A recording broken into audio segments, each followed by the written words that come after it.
how to implement it, I mean, how to comply with various country-specific regulations, laws and regulations for NIS2.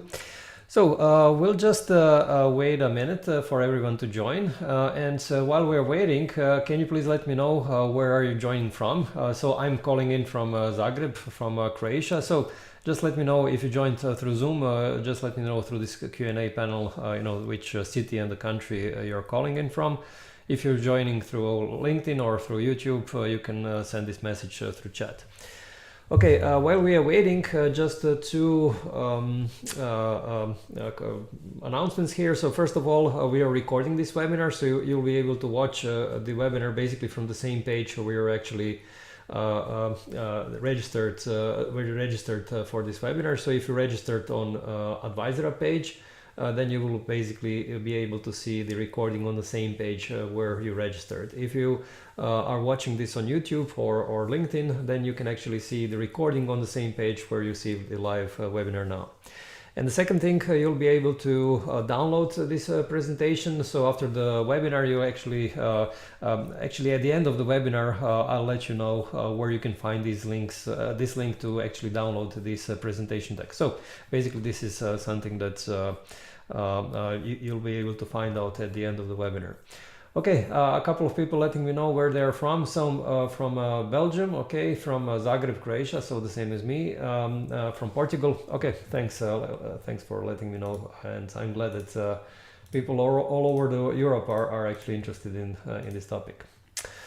Okay, very well. Now, yeah, let me then start with the webinar. So, welcome to this webinar, how to comply with NIS2 laws and in European countries. My name is Dejan Kosutic, and I'm the main ISO 27001 NIS2 and DORA expert at Advisera. And Advisera is a company that makes compliance easy to understand and simple to use. The webinar today will last approximately 50, maybe 60 minutes, and I'll try to make it as interactive as possible. And so that you can basically ask questions that you're interested in. And by the way, you can actually ask your questions during my presentation, so you do not have to wait for this Q&A session at the end. But of course, if you have any questions at the end, you can ask them during the Q&A session. All right, let me move on to the next slide. So basically, you know, one of the biggest problems are that these NIS2 requirements are really complex, and also that they are not centralized in a single document.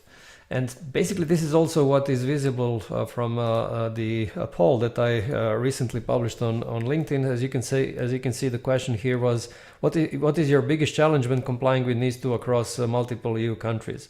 And then basically the biggest challenge was actually difference in local laws, right? So out of out of these 6 votes, basically these were the majority here.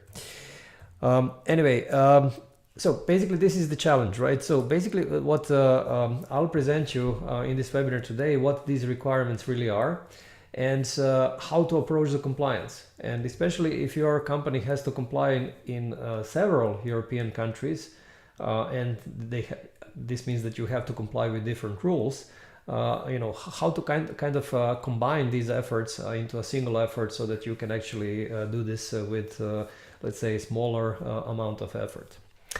And yeah, this webinar is obviously intended for companies that are in the NIS2 scope, so that companies that need to go for that need to comply with NIS2 directive, but also with laws and regulations, NIS2 laws and regulations in their countries.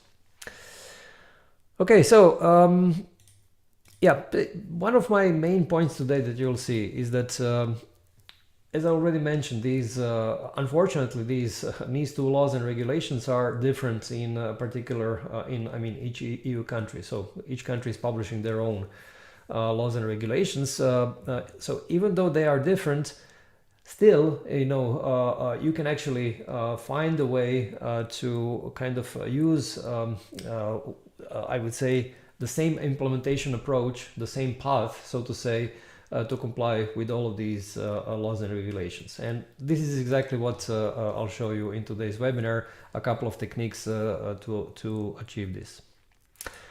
All right, so let me see the agenda for today.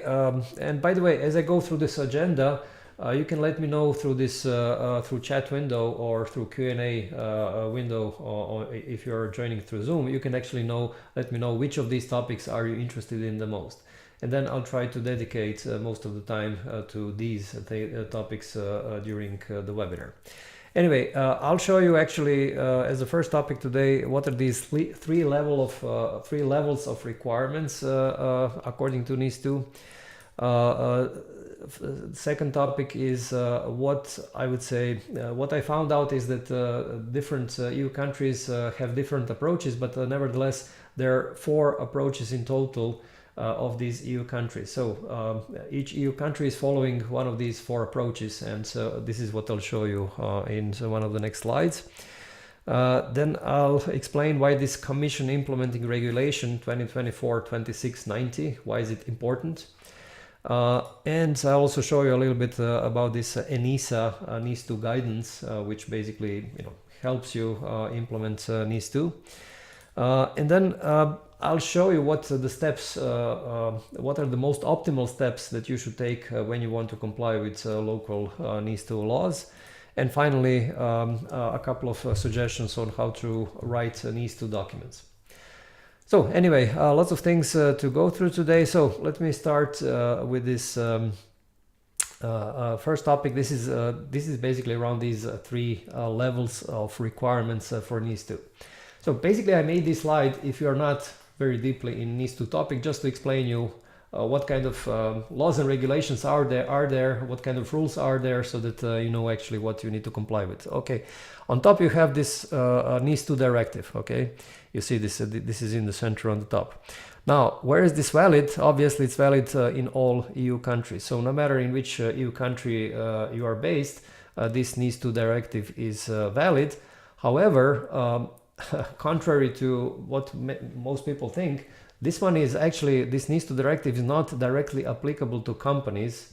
Rather, basically this is a kind of a baseline for governments of EU countries to publish their own laws and regulations in their countries. Okay, so essentially, if you are a company that needs to comply with NIS2, you basically don't need to comply directly with this NIS2 directive. Okay, now the question is, what do you need to comply with? And this is what I'm coming to now.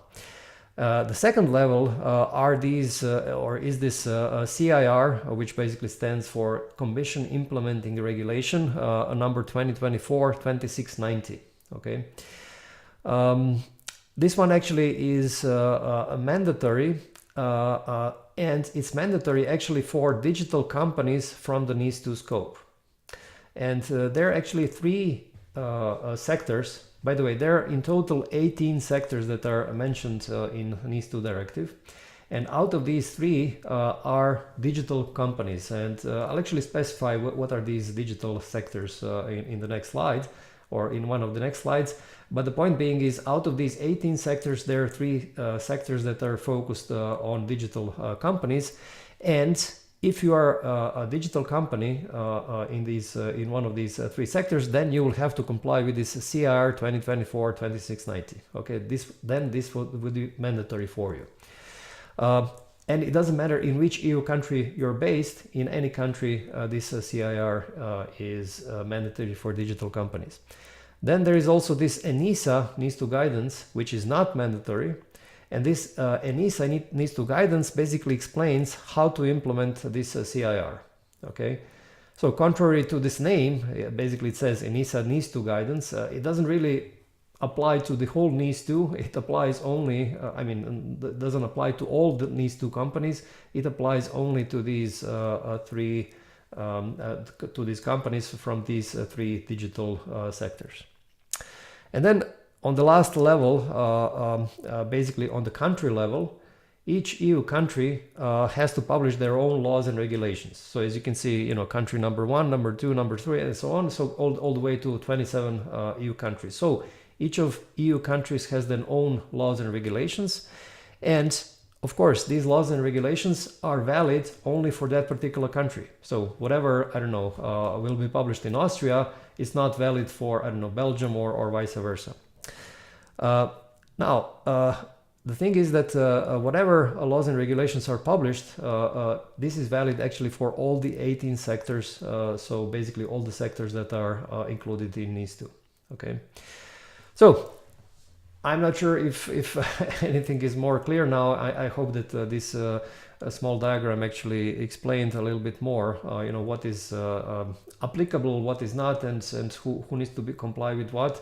But again, my idea was to show you that this NIS2 directive is only a top-level document. Basically, it's a baseline for governments, and then governments in each country are publishing their own laws and regulations. And this CIR is basically a pan-European regulation that is valid only for 3 out of 18 sectors.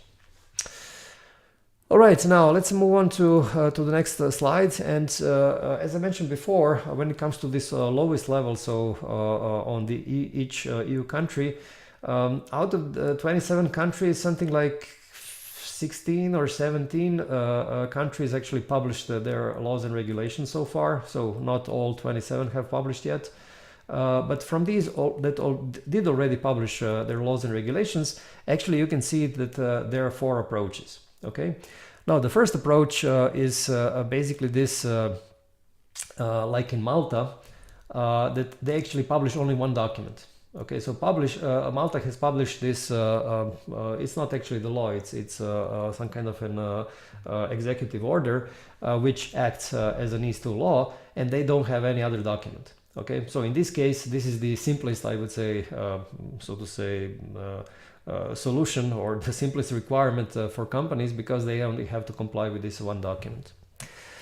A second approach that I've noticed are when a country publishes the NIS2 law, and then based on this law, actually they publish more detailed regulations, which are kind of explaining in more detail what needs to be implemented. So, for example, this is the way that Italy took, this is the way that Croatia took, and many other countries.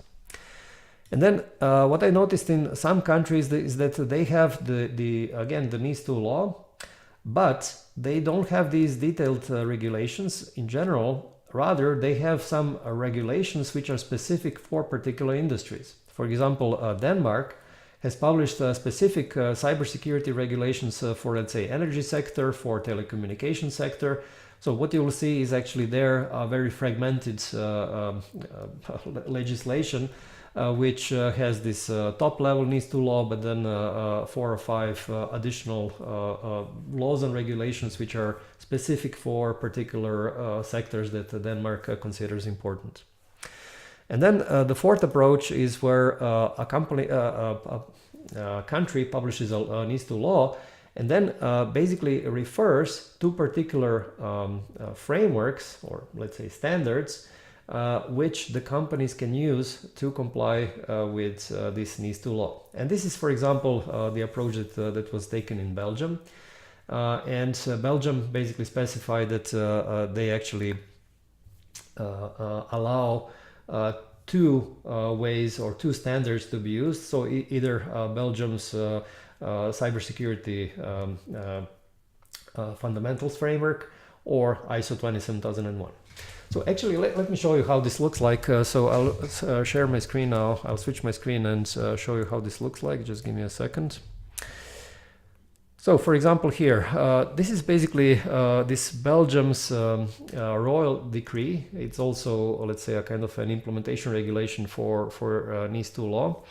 But basically what here you will see actually the original text in Dutch and original text in French, and here on the right hand side you will actually see this translation, automatic translation into English. But what is important here in this Article 5, you can see it here, basically in this Article 5 it says that these essential or entities, and basically it also says for the important entities, they can actually choose between 2 reference frameworks. Okay, so the first one is basically this cyber fundamental frameworks, which is explained further on, or the other approach is basically other ISO 27001. Okay, so from this example here, I mean from this royal decree from Belgium, you can actually see that actually it refers to, this is by the way this 4th approach that I was explaining in my slide. where they actually refer to other frameworks, other standards, which can be used for compliance with NIS2. So this was the approach for Belgium. Now I'll show you what was the approach for Italy here. So Italy has this NIS2 law, but it also has these ACN decisions. ACN is basically a cybersecurity agency in Italy, and it publishes detailed regulations on how NIS2 needs to be implemented within Italy. And as you can see this on the right-hand side, the original ACN decision, or Annex 1 of ACN, and on the right-hand side you can actually see the translation into English. So basically you can see here, you know, details on basically what needs to be done. So for example, organizational context, and then you have these roles and responsibilities here. I don't know, you have the, you know, what kind of risk management policy, what it needs to include, and so on and so forth. So you can actually see lots of requirements here. And what you'll notice here in this English translation, we marked with a red color the differences between this ACN decision and this Commission Implementing Regulation 2690 that I'll explain in the next slide. What I would like to point out here is that there are not many differences towards this CIR. So as you can see, most of the text is not marked with red. This means that basically majority of this ACN decision is either the same or very similar to this CIR 2690. Okay, so just as a thought, as a kind of an input for the next slide that I'll go through here. Okay, now we'll share now with you a couple of links. So first of all, you will see a link to this overview of the Italian NIS2 law in comparison with EU directive. So this is something that that you can actually read this article through and learn a little bit more about this Italian's approach. The second link that you will see in the chat window is this article on the Advisera website about Belgium. So again, you will see an article which describes you know, this Belgium's law. And the third link that you will see is the link to a YouTube playlist. And in this playlist you will see several videos on actually how this NIS2 transposition is done in EU countries. So basically I've recorded a couple of videos where actually I show different countries and how they implemented or how they transposed this NIS2 into their local legislation. Anyway, you can see these links in your chat window in YouTube or LinkedIn or Zoom, whatever. I mean, no matter which system are you using to join to this webinar. Okay, I have a question from Mohammed. He says, I expect NIS2 audit to be a nightmare. What do you think? Yes. You're right, it's going to be, well, challenging. Okay, anyway, let me now go further to my next slide about this, yeah, let me switch to presentation, to something that will actually make your life a little bit easier when it comes to NIS2. So this is basically this Commission Implementing Regulation 2024-2690. So first of all, if you remember, I was mentioning these three digital sectors, and basically these three sectors are digital infrastructure, ICT service management, and digital providers. So if you if you have the text of NIS2 directive or NIS2 laws, then you will know these sectors. If you do not, then you can actually use this article. We'll share a link to this article, which companies must comply with NIS2. And in this article, you will also have this list of these sectors, and there you will find these all the sectors, and you will find these specify these three digital sectors. Anyway, what is important is that Commission Implementing a Regulation is much more detailed than the NIS2 directive. NIS2 directive is very generic; it doesn't provide you with details. Commission Implementing a Regulation is much more detailed. And let me actually share the screen now and show you how this looks like. So I'm switching to my screen, and actually here you can see this full text of CIR 2024-2690. We'll share now with you a link also where you can find this full text, so you can open it on Advisera website. Of course, you can also find it directly on European Union's EURLEX, but what you have here is exactly the same text. Anyway, you will see a couple of articles here, which are not so important. What is much more important is this annex. Okay, so when I click this annex, you will see the full text of the annex.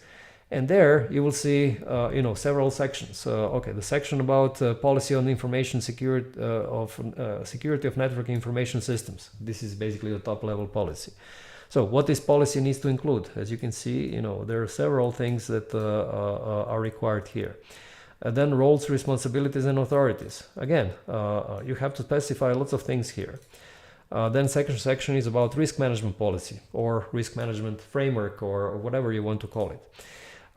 Then you have several, requirements here, and so on and so forth. So compliance monitoring, independent review. Basically, this is about auditing. Incident handling. So what needs to be in the incident handling policy, and so on. What kind of monitoring and logging you need to have. You get the picture. So this one, Commission implementing regulation, is very, very detailed. It has lots of these requirements there. So going back to my presentation, what is important to understand is, again, this CIR is not mandatory for all the companies in NIS2 scope. It's only mandatory for these three sectors, for these digital critical infrastructure companies. But even more important than that is that this actually this CIR is, what I noticed, very similar to NIS2 laws and regulations that particular countries are publishing. So if you remember a couple of minutes ago when I was showing you this ACN decision from Italy, whatever is written in this ACA decision is very, very similar to whatever is written in the CIR. So my point here, and my actually main suggestion here on how to, let's say, make your compliance with NIS2 easier, is that you actually take this CIR 2690 as, I would say, the most important document that you will follow. Of course, you will have to take it if your company is one of these three sectors of digital companies. But my point here is that even if you are in those 15 sectors that are not digital infrastructure companies, you can still use CIR if you actually want to make sure that you are, let's say, compliant with, let's say, not only on local law, I mean in your country, but also in some other countries, especially if your company operates in several countries. So again, my point is, if your company operates, again, if the, let's say, case is that your company operates in several countries, you can follow primarily this CIR 2690 because most countries usually actually follow this CIR, and there are not many differences towards CIR for each EU legislation. Okay, I hope this was not too difficult to follow. Yeah, we'll also share now with you a link to this YouTube video. It's called Understanding NIS2 Commission Implementing Regulation. So if you want to learn more in a video about this CIR, then you can actually open this link and find more information there.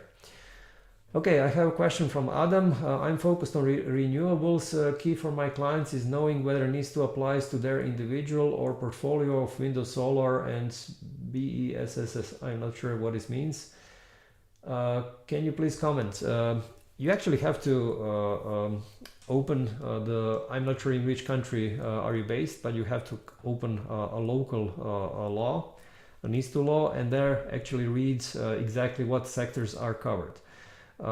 Basically, energy is a sector that is covered. So basically, the companies that are bigger than 50 employees and that have more than 10 million euros in revenue.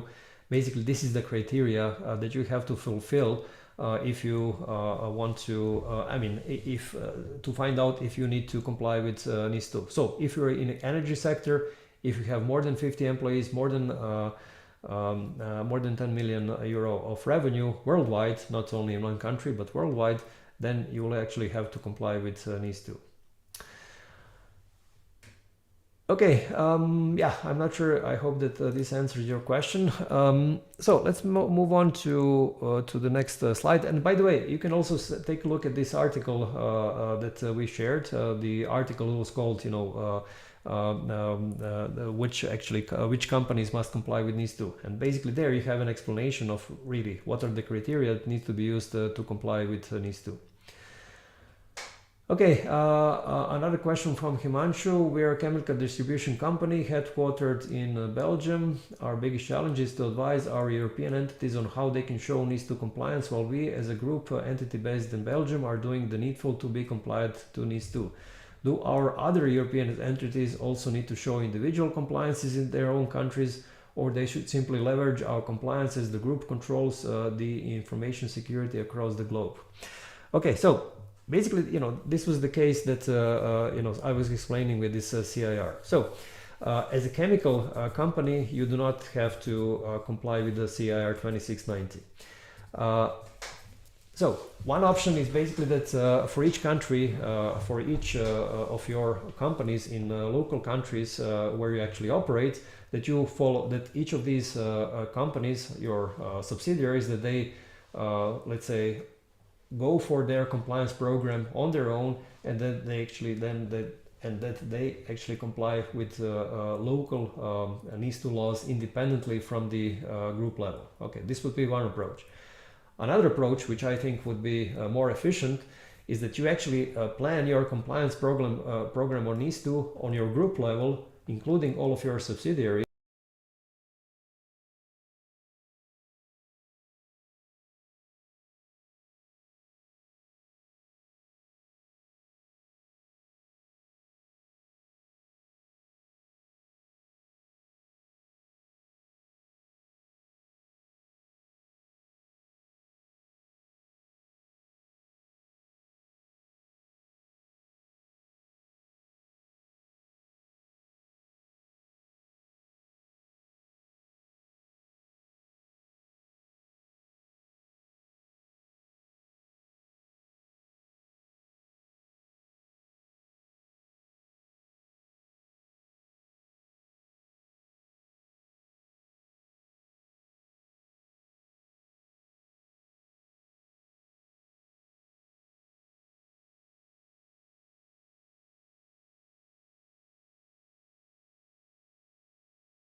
evidence. So this is how it's structured.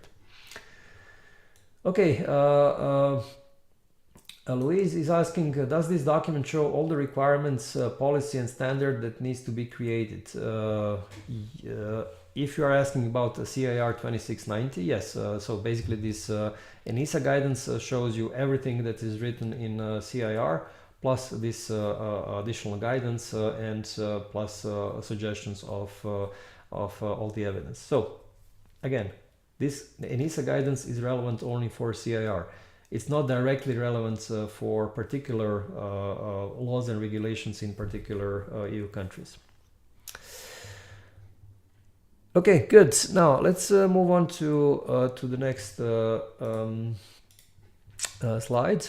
And this is basically what are the steps. So now we come to this implementation part, right? So basically, if your company needs to comply with let's say a particular law or regulation in a particular EU country, or if you also need to comply as a digital company with CIR 2690, then these are basically the suggested steps that we think are the most appropriate for your company actually to follow to be the most efficient when you actually implement and make and basically when you want to comply with all of these requirements. So basically you start with this gap analysis. This is usually the best thing to start with, just to see how close or how far you are with the particular requirement. And then you should obtain this senior management support. So basically you need to ask for very directly for enough people, enough budget to actually implement this whole compliance program. You should define the project manager, project team, these kind of things, and you should also perform some initial training. And by the way, we'll share now with you two more links. One is this article, 16 implementation steps for NIS2 cybersecurity measures. This is an article on Advisera website. And we'll share with you also a link to this YouTube video where I also explain these 16 steps. So you'll see both of these things in your link in your chat window now. Okay, good. Now the next step is to write this top level policy, and this is something that you have to do. Typically this is the first major document that is needed, and later on in let's say 2 or 3 slides I'll also show you a couple of examples on how you can actually write this policy. So I'll show you one example, let's say in Italian, one in I think Danish. So I'll show you these documents in a couple of minutes. Then you have to define the methodology for assessing your risks, because if you don't have this methodology, then it will be very difficult for you to start this risk assessment, which is always a very important part of this kind of implementation. And by the way, we'll share also now with you a link to a video, and this video actually explains how to write this risk management methodology for NIS2. So you can take a look at this video. And then you have to actually perform risk assessment and treatment. In other words, find out where the biggest risks are, and then implement particular controls. And you have to write and approve this risk treatment plan, which is basically an implementation plan. And then as a next step, you have to implement all of these cybersecurity measures. So obviously in this step, you will spend most of the time during your project. And you will have to write many policies and procedures and so on. And we'll share now with you a link to this article, what are the required documents for NIS2. So you will see also this link now. And we'll also share a link to another video. It's called NIS2 documentation. So basically this is a playlist. So you will actually see a playlist on YouTube with several videos which explain how to write different documents for NIS2. Okay, you also have to set up this supply chain security. This is very important part of NIS2, and I know that there are usually lots of questions on how to set this up, but basically this is something that you definitely have to do. And you also have to set up this assessment of cybersecurity effectiveness. So this is basically where you actually start measuring, monitoring your systems and make sure that they are achieving whatever you have planned for. Of course, you also have to prepare for incidents and set up your incident notifications. And yeah, I mean, NIS2 is pretty specific on how you need to notify the government authorities regarding incidents, what is the timing, and most countries specified their portals where you can actually where you need to submit all of these incident notifications. And yeah, we'll share now a link with you to this article called What are incident reporting obligations according to NIS2. And then the last 4 steps is that you set up this continual cybersecurity training. This is also one of the requirements according to all, I mean, both the CIR, but any local law or regulation is also specifying this.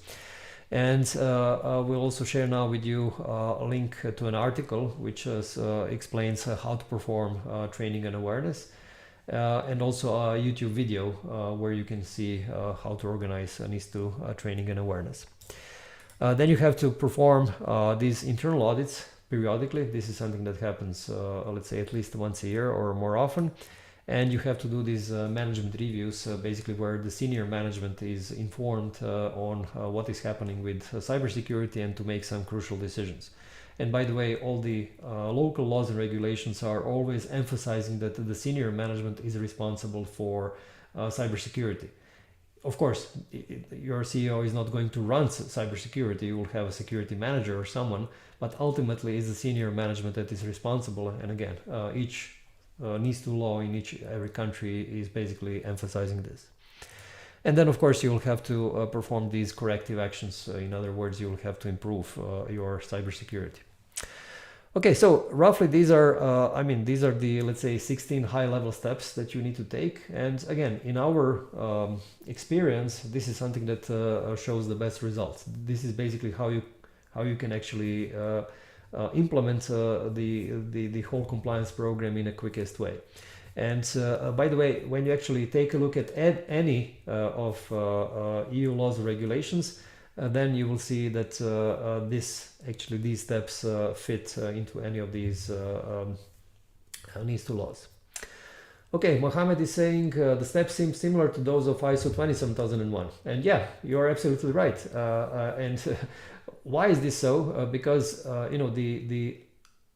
would say the idea of ISO of cybersecurity governance that you have in ISO 27001 is basically applicable also to any NIS2 program, because NIS2 is obviously also needs to be, I would say, managed as a cybersecurity program, and ISO 27001 is always, in my view, the best, I would say, framework, or the best, it provides the best, let's say, idea on how to organize cybersecurity governance. And this is why you're right, it's very similar to what you have in 27001.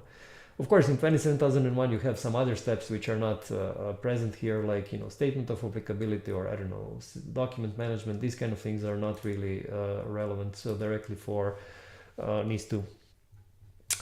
Okay, when I go to the next slide about how to write NIS2 documents, basically, this is, I mean, from our experience in Advisera, and as you know, we are building and selling lots of these documentation toolkits. In our view, it makes the most sense if you follow these 3 steps when you write your documents. So we think that the best is really to start with ISO 27001 and ISO 22301, which is a business continuity standard, and you can actually create the basic version of documents based on these 2 standards. Why? Because again, as I mentioned a minute ago, if you want to have some kind of a logical approach to cybersecurity governance, then the easiest really is to follow these standards.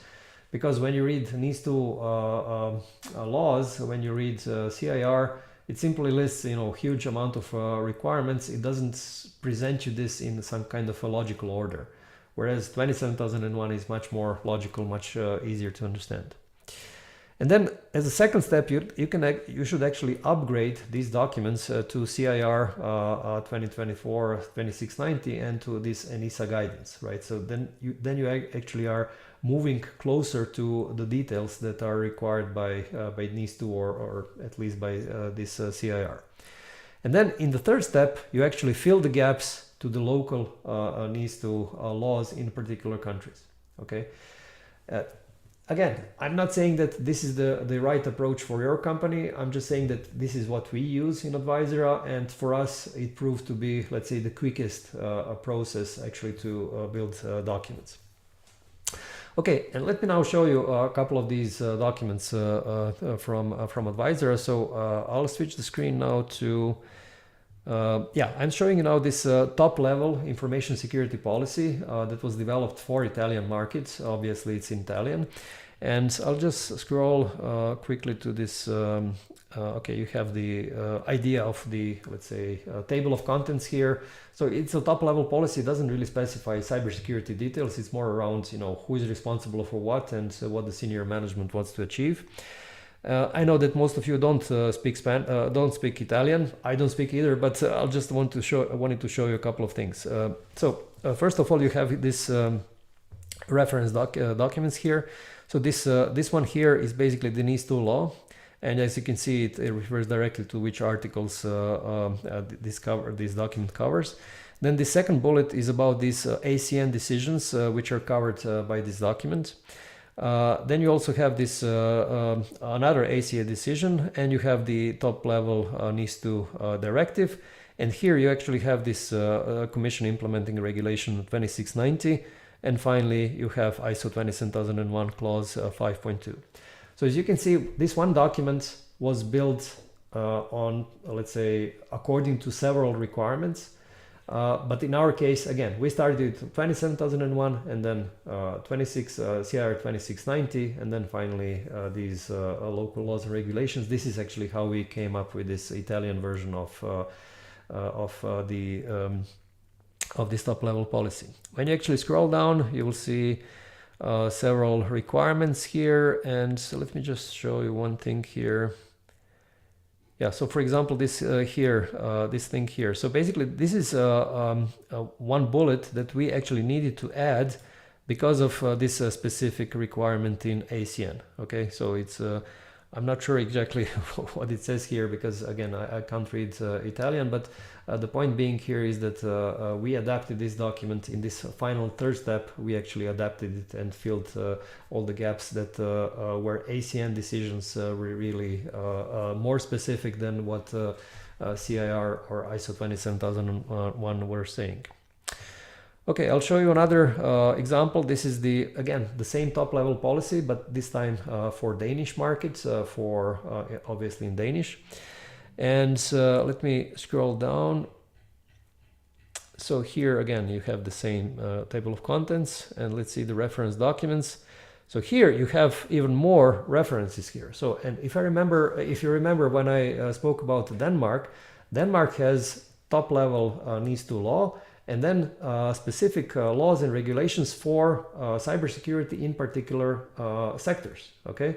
And this is why there are so many references, different references here, because we actually had to adapt this document for all of these Danish laws and regulations.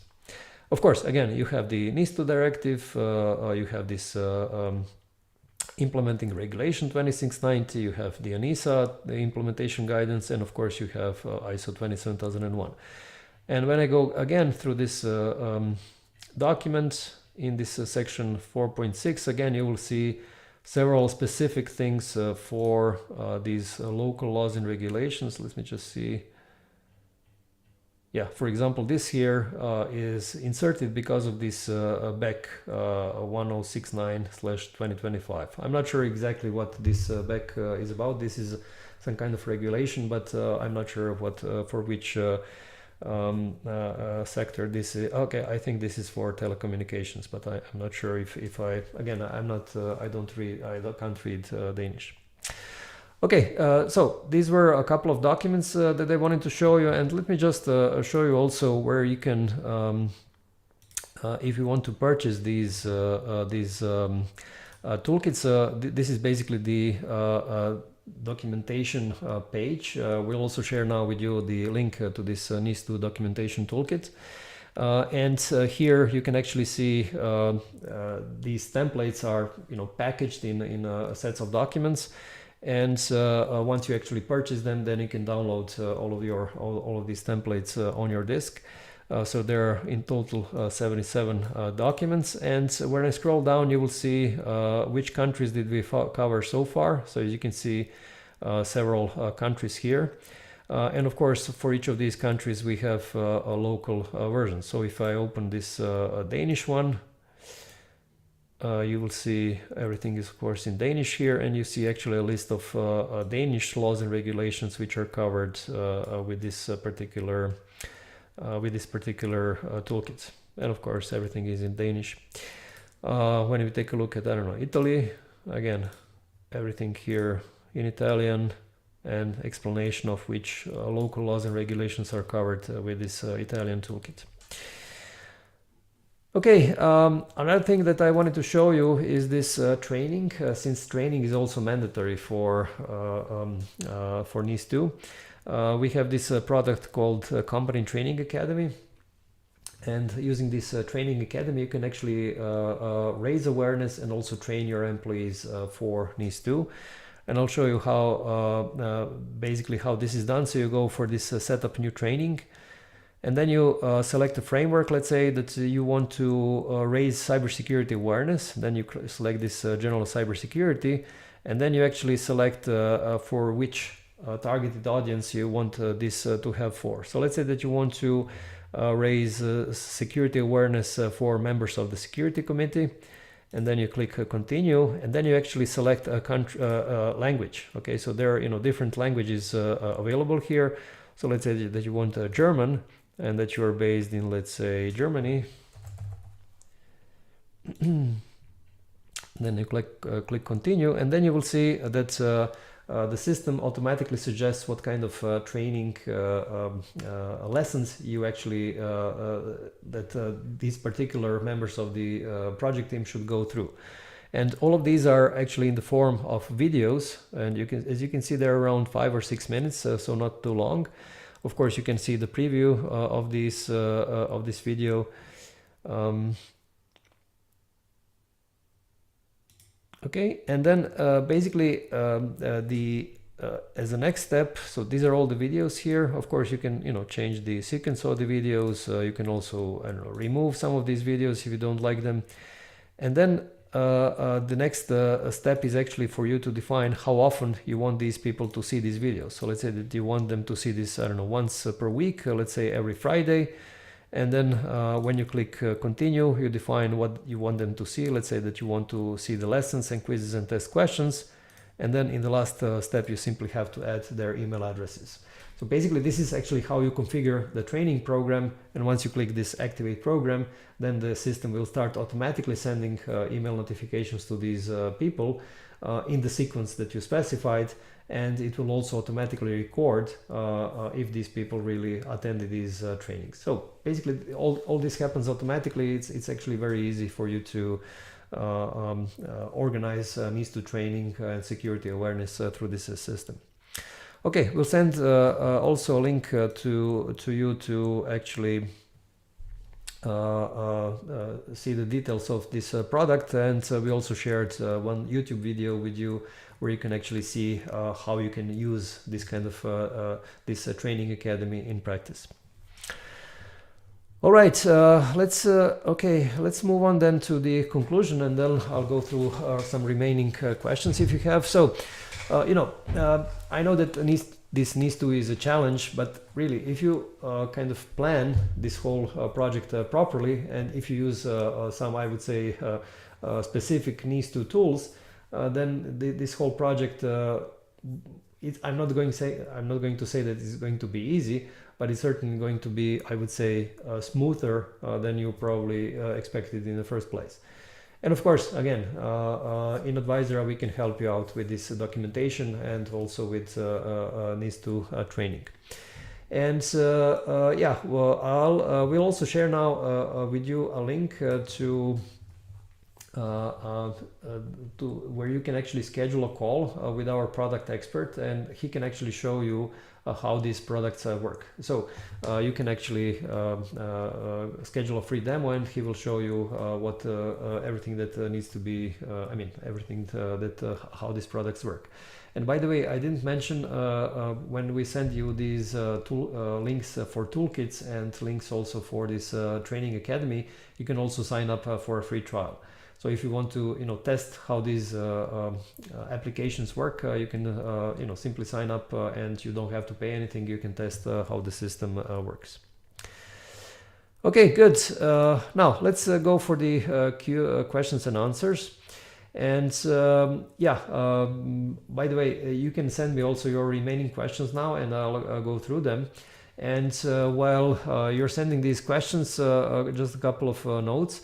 So first of all, you can reach out to me directly, and you'll see my email on the screen now, and you can use this email to send me a question, and I'll answer your question directly.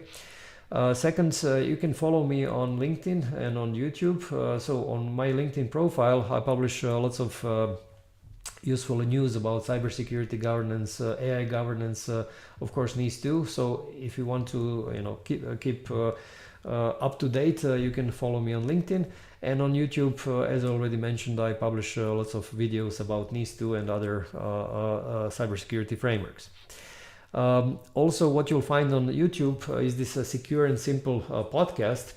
So if you're a consultant or if you are working as a CISO, so Chief Security Officer, you can actually find lots of interesting episodes there, because in this podcast I interview successful consultants and successful security officers, so you can actually learn from them on what is the best way to perform your work. Okay, and just to announce that my next webinar will be about how to use documentation toolkits for NIS2, but also for DORA and 27001. So if you want, kind of a live presentation on how this toolkit works, you can actually sign up for my next webinar next Wednesday at the same time. And you also see now this link to upcoming webinars in the chat window. Okay, great. Now let me see some remaining questions. Let me go through them.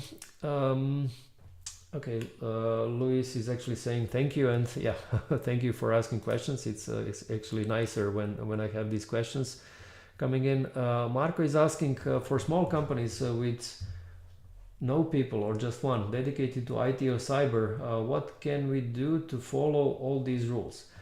Well, luckily for you, if you are such a small company, you probably do not have to comply with NIS2 because NIS2 basically is applicable only for companies that are more than 50 employees and more than 10 million euros in revenue. So this is something that is and of course, if you are a part of these 18 sectors, okay, so if you are in one of these 18 sectors and you have more than 10 million and more than 50 employees, then you would have to comply. If you are smaller than that, then you probably don't have to comply.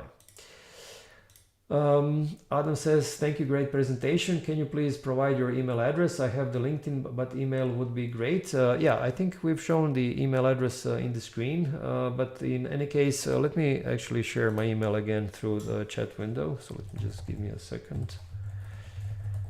Okay, so you have in the chat window, you have my email address now. Okay. Okay, Marco says, I know, but some small companies has IT external. So I'm not sure what your point is. Anyway, simply being an IT company doesn't mean that you have to comply with NIS2. Again, especially if you are a smaller company, smaller than this size.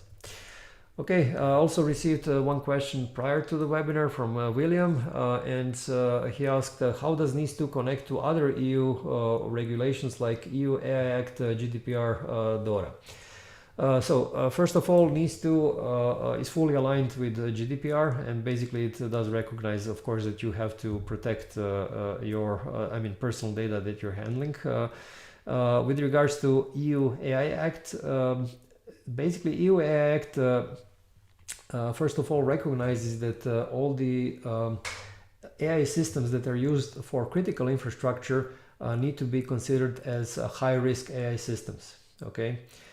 So NIS2 doesn't mention EU AI Act because EU AI Act was published later than NIS2. But again, if you read EU AI Act, then you will see that there is actually a reference to critical infrastructure companies, because again, AI systems used in critical infrastructure companies need to be considered as high-risk AI systems. And we'll share now with you an article which speaks about EU AI Act. I'll ask my colleague to find this link to this article. It's called What is EU AI Act? Okay, DORA, basically there is no direct connection to DORA because the financial entities that have to comply with DORA are not directly under NIS2. So I would say these two are separated, and basically this is it. So by the way, rules for DORA are even more complex and more detailed than they are for NIS2. So if you have to comply with NIS2 and not with DORA, then you're still, I wouldn't say that you can consider yourself lucky, but you're simply, you don't have as many requirements as though for, as if you had to implement with, as if you had to comply with DORA. Okay, another question from Andra. Will NIS2 take into consideration the proportionality principle? For example, should a company with 50 employees be required to implement a complex security solution such as 𝘂𝗵𝗶𝘀?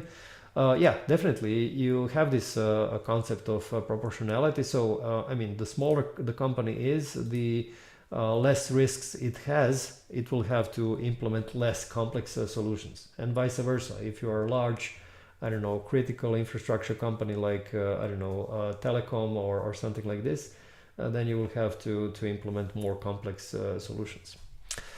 Okay, I think these are all the questions now. So let me wrap up the webinar. So another question from Marcin. There is a concept of external providers of ICT services in DORA, and most of the companies will be obliged to fulfill both NIS2 and DORA.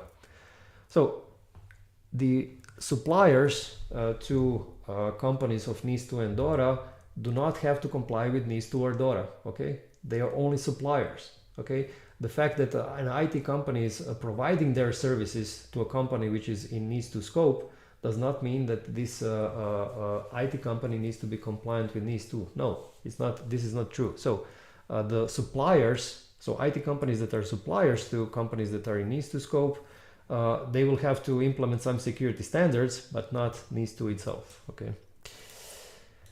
Good. Okay. So just a few words before I finish. So as I mentioned, this 1 hour webinar was really too short to go into details of each and every law and regulation in 27 EU countries. But for that purpose, of course, you can take a look at materials that we were sending you today.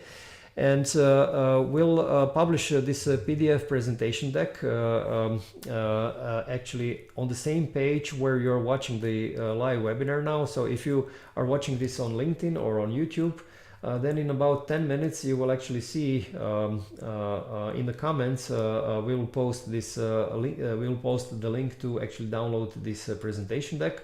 And you will also see that we posted all the links that we shared in the webinar today. So if you missed any of these links, you can download them there.